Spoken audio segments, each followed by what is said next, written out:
Онлайн бизнисот расте како никогаш досега. Изминатите 2 години голем дел од граѓаните, наместо по продавници, шопингуваат од дома, од својот мобилен телефон или пак компјутер.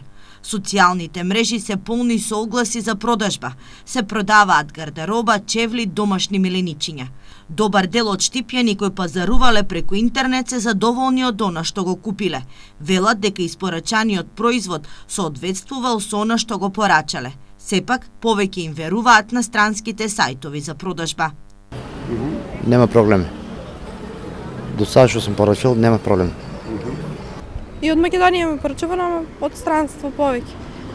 А некое лошо искуство поврзано со интернет продажбата? Не.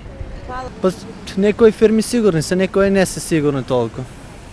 Имате ли вие некое лошо искуство со порачувањето преку интернет? Не. Но не секогаш потрошувачите го добиваат она што го порачале. Често пати се случува вистинскиот производ и производот од страницата да не се исти. Или пак, во најлош случај, да биде испратен производ со многу лош квалитет. Експертите препорачуваат внимателно избирање на страницата од која се порачува. Најдобро е пред да се порача да се направи и мало истражување. Единствен начин е да се користат сервиси кои што се познати, кои што се високо рангирани. Например, AliExpress сервисот за интернет купување е доста добар, има големи безбедносни мерки да спроведено.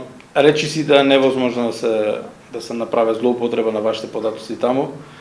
Заштитили се многу, работат на заштитата.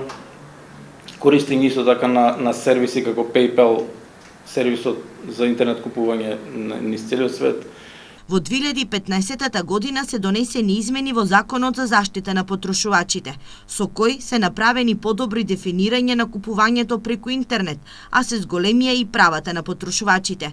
Инаку, според статистиките на Управата за јавни приходи, Кумановец во 2015 година преку продажба на интернет заработил дури 1,26 милиони евра.